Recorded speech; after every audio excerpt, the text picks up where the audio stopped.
It was a blessing. I'm like, why did I not hear it's about this? It's a blessing in disguise. Oh, you caught me off guard on that one. Good lead-in. I was like, any airline that comes pre-equipped with people to give you last rites, that's a bad sign.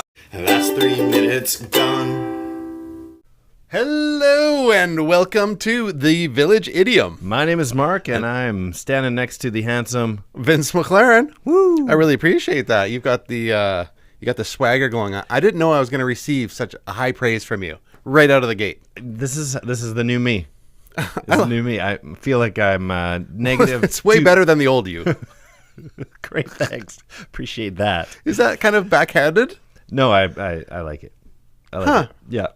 How's your week? It's going fantastic. I've had an amazing week coming off a super strong Valentine's. Wasn't my best dietary moment. Hey, we did the family fondues and whatnot, and you did do a fondue. Oh yeah. You said that in our last episode. It was an actual thing. Yeah, so we did the fondue. So I ate more deep fried things than not deep fried things. That's not what I think of when I think of fondue. So you were like fondue into a vat of boiling oil. I fondid. all of it. It was So we did an oil one and a broth one. Get her fondue. We're gonna fondue it. And so we did. You can fondue it. It's the water boy for you. Instead of water, it's fondue. So sorry. You actually had oil boiling in the center? Not boiling just dipping oil. In chocolate or dipping cheese. We had an oil one and then a broth one. You know that's not fondue. That's just deep frying. Well, that's what fondue is. No, it isn't. Cut into bite-sized portions. And then for dessert, we did a chocolate fondue. Oh, okay, yeah, there you go. So you can do oil fondue, a cheese fondue, broth fondue. So we did the main course stuff. I love cheese fondues. I can do that all day. What's that weird? Is that Emmenthal or something cheese? Or ethanol? Ethanol flavored? Yeah. You got to watch where you light those. Those little gel pucks. Okay, so this true story. Before I flipped to having electric fondue, which you can regulate the heat. It's way better. So before that, we had the gas, the little puck ones. Like everyone else, you light it and you adjust the little slider back and forth to make sure it's not too, going too crazy or not. Well, it died out partway through the meal, and we were with friends. So my wife and I and this other couple, and I refilled it. Somewhere along the line, I got the fuel on my pinkies. Okay. I don't know how or whatever I was doing that made the fuel get on my pinkies. Anyway, just the pinkies, just two pinkies. Were they on fire? So when I lit it back up, I didn't know it. I set both of my pinkies on fire, and I didn't know. And so it was like, wah! And they blistered. No. Yeah, so I'm like trying to eat the rest of the meal. But no picture with like flaming pinkies as you're eating whatever. It's like a blue flame. It got hot. That's Anyways, fantastic. It set my fingers on fire, blistered my pinkies, and so I was like putting them into. Wow. Yeah. It was fondue dip the fingers in the ice. It was more memorable. I remember it because of that. So fondue, I fonded it. You funded. I fonded it. That's good. Yeah, I had a busy week too. After Valentine's Day, got to go to a comedy show with you. Mm-hmm. We love a good comedy show. Totally. Just for Last Festival is happening right now. Is that your phone ringing? Yeah, sorry. Should I mute that? It's fine. You can barely hear it. Okay. Sorry about that. I told him not to bother me. We're on air. So what did you do? Also went to a Bobby McFerrin concert. I have wanted to see Bobby McFerrin since 1988. We're talking Don't Worry, Be Happy, Bobby McFerrin? That's what most of the world know him as, Don't Worry, Be Happy, but it is 100% ad-lib jazz. Like, he didn't sing a single song you've ever heard. He makes it up as he goes. So gets the audience singing. You play, you do Bobby McFerrin. Oh, you do the... We can't even. We can't. You do the noises. You might want to sing it note for note, but don't worry. No, we can't even. We can't even do origins. Anyway, so yeah, it gets the audience singing, gets people singing until there's like this. You're involved. I bet you everyone is trying to like, I can do a little. But you actually can. Don't worry. It's the cross-eyed. You got to.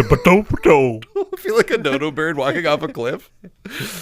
But you actually can do it, so it sounds good. When it was took my two sons and we had time of our life. It was busy, but busy, all fun stuff week. That is a fun thing. And we did an escape room. And we did an escape room, a good one. Yeah, it was really fun. Yeah. I love those things. Yeah, sometimes you just get stumped in there, but we've had some good success. Yeah, we was this past summer.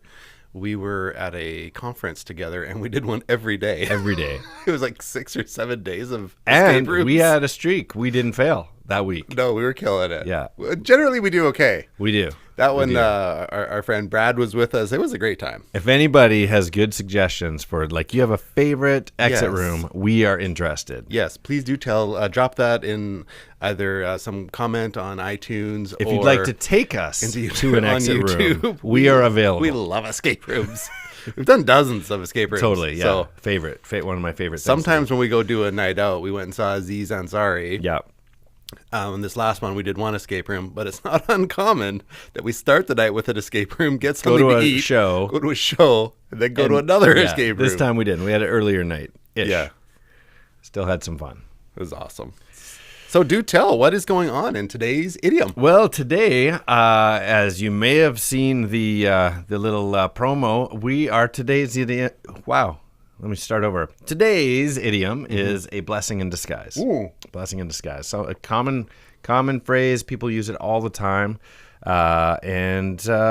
Basically, the correct usage of this idiom is, in a nutshell, something that you think should be bad or is bad, comes off as bad or unlucky or that kind of thing, but turns out to be good.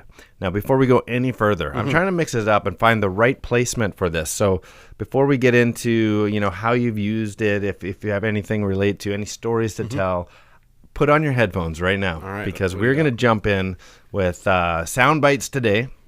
And again, just to explain the rules, especially if you're playing at home, I'm going to accept, and I'm going to play you a clip. Could be from TV, movie, song, anything you can think of that there might be an audio clip out. If you can tell me who's speaking, whether it's the actor's name or the character he's playing or the show it's from, something that just connects the dots that I know you know what I'm playing.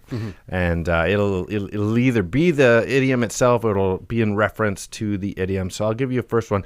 Now, I think this is easy. So I've had some listeners say, these are tough.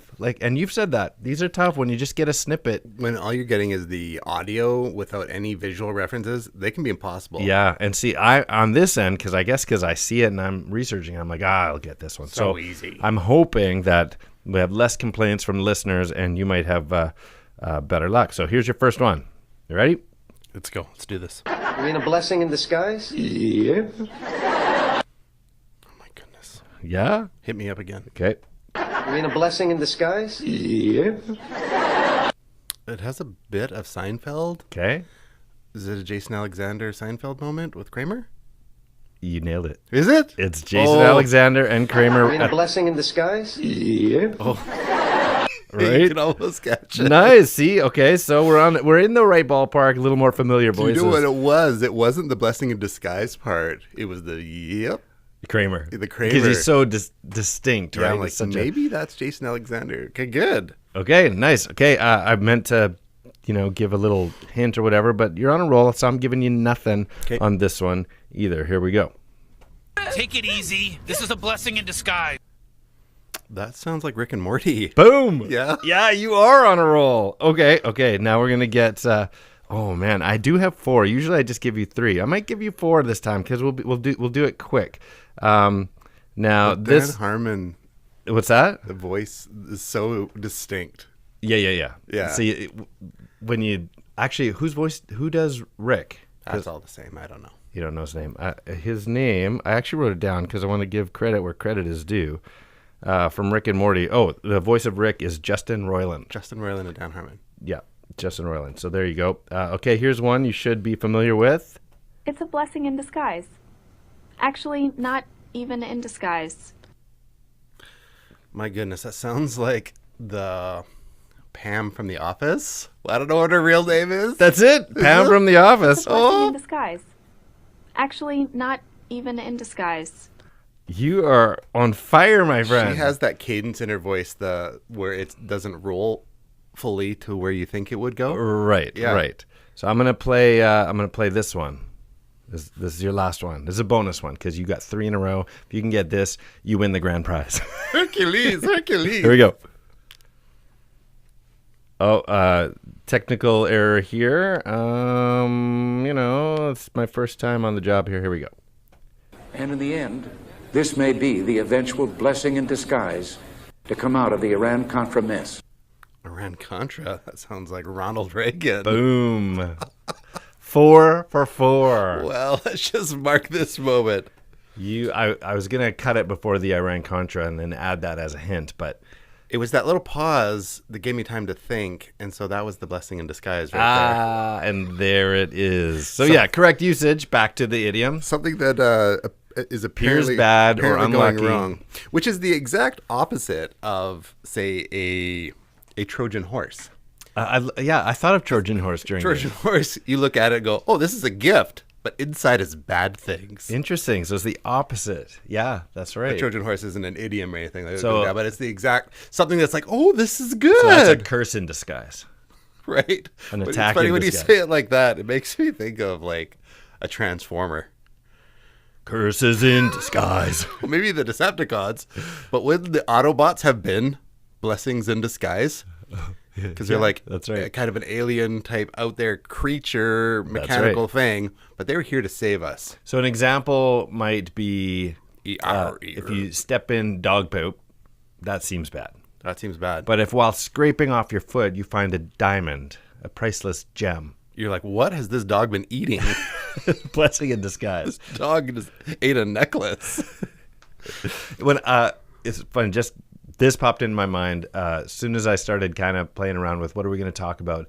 I remembered this funny, it must be in the 80s when Howie Mandel was still doing stand-up and he was still like, what?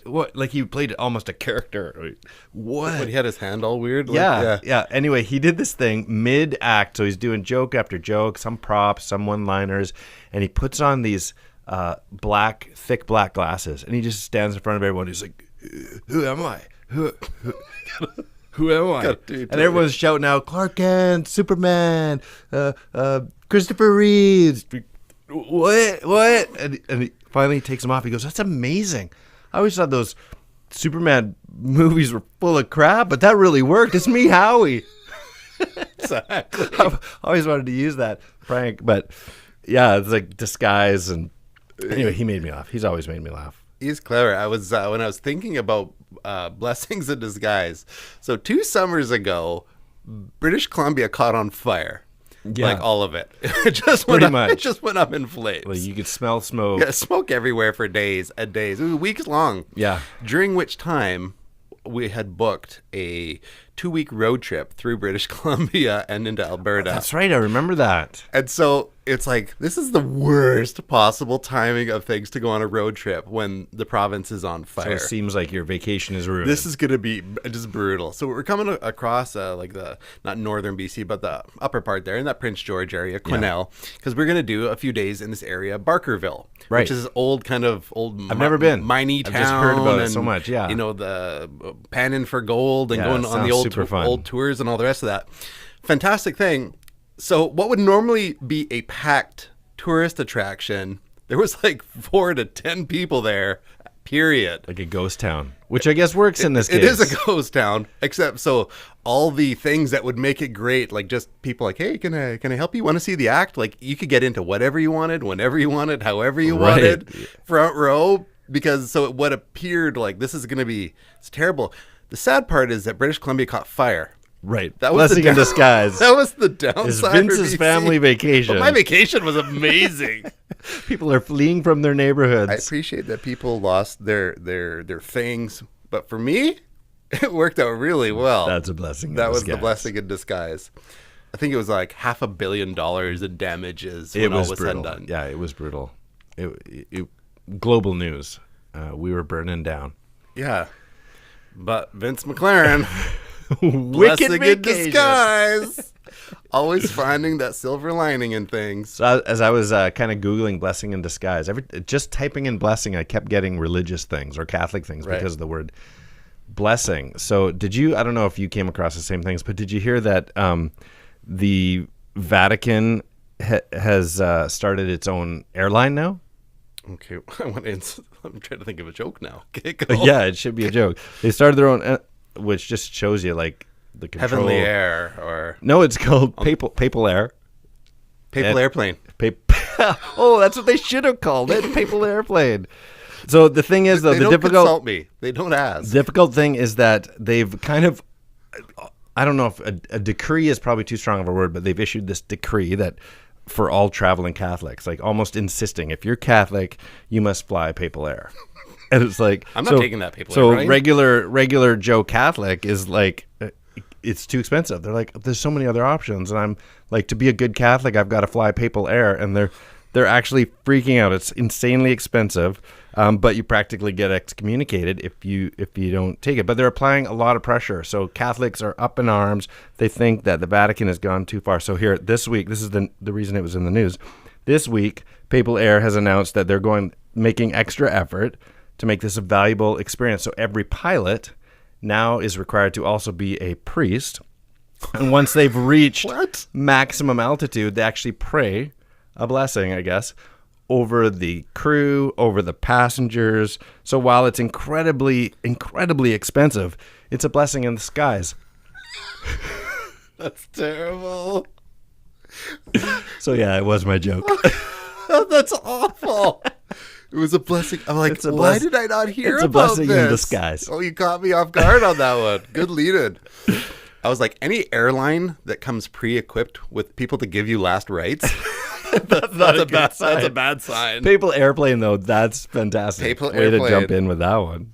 Well, mine's not quite as backhanded, but of course, the nature of the blessing in disguise leads you to some sort of religious type joke. So anyways, here we go. So the priest was invited out to his friends and atheist friends. It's important to keep a broad mix of company so you don't get too tunnel visioned. Before the meal, though, the priest, as his normal custom, he liked to bless the food. But he knows that no one there really believes what he believes, so he didn't want to be weird about the whole thing, but he wanted to stay true to his convictions. So the priest sits down, and he's like, "Dear God, for this food, I give you thanks." And one of his atheist friends, he tells him, it's like, whoa. That's not really something, we believe in. Maybe if you could just change your tone on the whole thing, Padre, that'd be great. So the priest just stands up and says, "Dear God, for this food, I give you thanks." He sat down. His faith and his atheist friend turned to him and said, "Well, I guess that is a blessing in disguise." Just sarcastic prayer. Dear God, Coming up this, dear God, this food.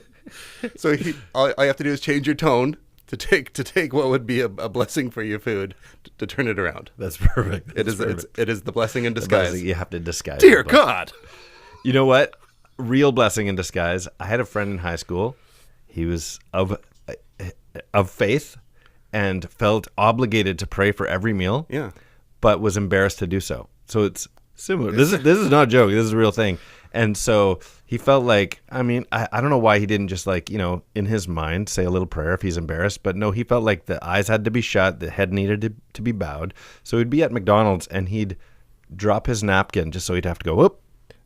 And as he bowed down, his eyes would be closed. He'd be praying and then get back. Okay, here we go. Amen. God, I'm so proud of you for standing up. What in the world? So obligated to pray, but embarrassed to do so. Everybody has their thing. I did come across what I thought was weird, an English proverb, and as an English speaker, I'm assuming it meant an England type proverb. Must be. But had not ever heard of it. In the same vein, was after a typhoon, there are pears to gather up. Huh. That's catchy. Didn't quite take off the same as a blessing in disguise. But after the typhoon, there's pears to pick up. Pears the fruit or pears of... Just pears. Pairs of arms and legs. Maybe. Hurricane. But yeah. Yeah, I guess the pears would come off after hurricane. It just did not... but it's the same meaning. I get it. Same meaning, just not catchy. Just not catchy at all. I get it. You want to jump into origins? Sure. Well, you can tell me what you know, because I barely even looked these up. Okay. Origins. We should at least hire someone to sing that. Like they just pop up from between us. It's time for Origins. Origins. So there's not much to this, origin-wise. It is believed that it goes all the way back to the mid-1700s. 1746. Wow. I do have that number, but it said mid-1700. And so you must have the same information. English poet, Reverend James Hervey. Mm-hmm. Okay. From a poem called Reflections on a Flower Garden. That's the one. But there's a lot of comments saying this is not the first one, but nobody can find something that predates James Hervey's Reflections on a Flower Garden. There was an alternate one I found out about. It was a Chinese idiom related to a horse. Really? Yeah, and it's kind of it was similar. So the gist is that the man, he had a horse that escaped from his stable and ran across the border right into the territory of their enemies, and so his neighbors are like, "Oh man, sorry you lost your horse." But he's like, "Oh, the horse running off might be a blessing in disguise," and so. Several months later, the horse came back, and it brought with it an even better horse. I guess it made horse friends or whatever horses do. And so they're like, "Oh, there it is, And so, but he said, a horse, getting a fine horse for free like that might be actually a bad omen. Oh. And so he flipped it. So was it a blessing in disguise? Well, sure enough, his son was riding the horse, and the horse bucked him off, and the son broke his leg. Yeah, it's bad news. And so then it was bad news, and so the father, the man with the horse, had said, well, maybe it's not a bad thing that he broke his leg. So right, it whatever. flips flops back and forth like this. Don't know what's then good, it turns don't know out what's bad. That there ended up being a war in the country with the neighboring clan, but his son didn't have to go to war, and thus wasn't lost in war because he had the broken leg. So again, so it was a good blessing. thing. Yeah, and so the whole thing was that everything can be a blessing or a misfortune in disguise. Meaning that you can't superficially judge whether something is a blessing or a misfortune. Huh. And so that was the Chinese idiom version. Had a little balance on both. Right. So that's interesting, though. Like if you actually had something happen in your life and you're like, it was a blessing in disguise. You can hear people who are like lost their jobs, but as a result, they had to move across the country and met the love of their life or whatever. Mm-hmm. But like if you truly had a blessing in disguise happen to you and then something went bad, does that remove the blessing in disguise? But then because of that bad thing, something good happened. Is that that flippity flop? Or it's interesting. It's exactly what you're describing is the movie Final Destination. I haven't seen it. You don't need to. Okay. The gist was that. Is it about a farmer who loses his horse? Pretty much everything I just said. So kids are going on a trip to, I believe it's Paris. Yeah. And then he gets this premonition of like being on the plane and then the plane blowing up and his friends all, flown blown Papal Air. That would not have been the blessing in disguise. So he has a panic attack. Yeah. He gets off the plane. And so they're like, "Oh, what are you doing? Like, you caused us to miss this plane, whatever." And as they watch the plane go away, and then the plane blows up. Oh, man. And so dodges it. And so missing the plane was a blessing in disguise, except that death came back for them because he hunted them all down. Okay, got it. So not quite a blessing in disguise. Okay, so hunted down by death. My first grade teacher, Mrs. Mitchell or Miss Mitchell, I can't remember. She told us all a story about would have been her grandfather, I guess, who had tickets to the Titanic, to go on the Titanic. There you go. And got super sick, like deathly ill, super disappointed, can't go on this amazing voyage. You missed it. Why didn't you just suck it up and get on that boat? Yeah, and so missed floating on the Titanic because of an illness. There it is. That is the blessing in disguise winner. Yep, there it is. Yeah, this what appears on the outside to be tragedy, but that you actually have no idea whether it's going to be something amazing or not. We always like to play our ongoing challenge of riddling. Yeah. So hopefully you're prepared. I have a couple for you. Well, I have one for you and one we'll leave hanging for everyone. Well, let me start then, so to put us in the right sequence. Okay. Here we go. These death premonition movies would like dream nuptials on a tropical island. Okay, so I'm hoping that Final Destination was my hint there. Read it for me again. These death premonition movies would like Dream nuptials on a tropical island. Dream nuptials on a tropical island. So Final Destination Final Destination Wedding. That's it. Oh, man. That was hard. See, the reason I was stuck is I was trying to go with just the last part of the word. Yeah. Asian Nation?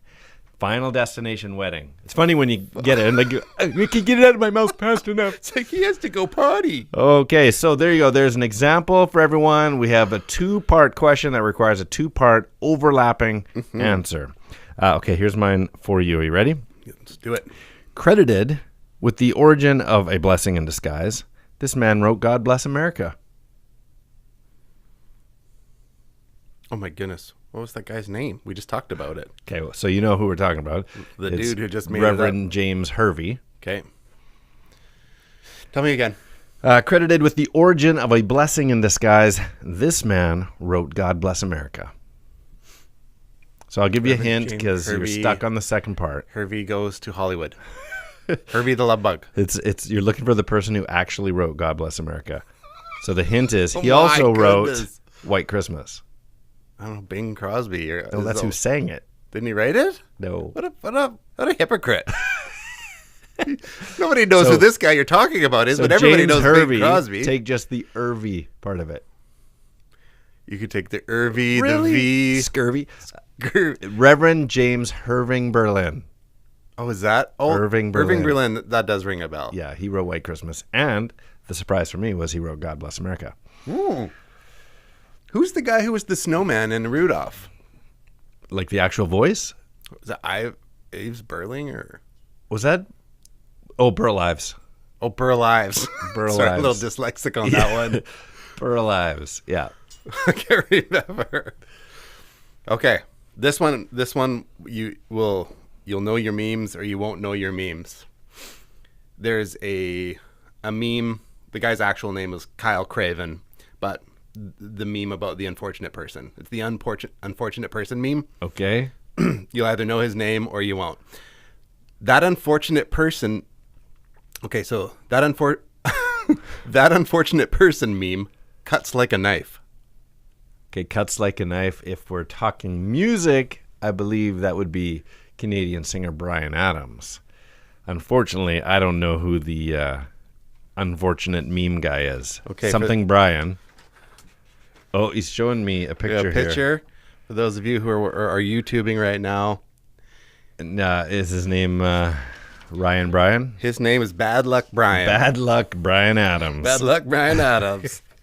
Which is funny. I recognize, as soon as you showed me the meme, I recognized his face. I didn't know he had a name. That's Bad Luck Brian. Didn't know he had a name. This particular one says, wins raffle, but the raffle is to the Hunger Games. That's Bad Luck Brian. Bad Luck Bryan Adams. Well, he's always coming. It's a fantastic, and the story, it was apparently sent out a few years after. It was from high school, and that his high school classmate sent it out in some meme related thing, and just sent a message. I just made you famous because the thing started blowing just up. taken up. Yeah, and so he's like, so this Kyle guy, he's like, so now he's famous, internet famous. Yeah. For something I'm sure that it's he really didn't helped even his do. career. I'd have a shirt if I was Bad Luck Vince. Oh yeah, I'd milk that. Okay, so before I give our listeners and our viewers our final riddle-link, we need their help. We need we want people to subscribe. We're getting a good little start here, but if you can share this, if you can post a comment, really great is if you post can a comment on rate iTunes. it on iTunes. Yep, that'd be helpful, or YouTube. But you can listen. You're listening now. This is kind of preaching to the choir, but if you can listen to it on any podcast app, whatever you choose, iTunes is a great one, or you can watch us on YouTube. So any of those things, all of that helps out. Thanks so much. So here is the riddle link for you. Am I not turtle enough for the Turtle Club and this traditional Newfoundland folk song? Oh my goodness! I'm trying to figure it out. People have been answering quite quickly. So you went to level 10. I tried to make it more difficult this time. I have no idea. I'm going to read it one more time. Tell me one more. Am I not turtle enough for the Turtle Club and this traditional Newfoundland folk song?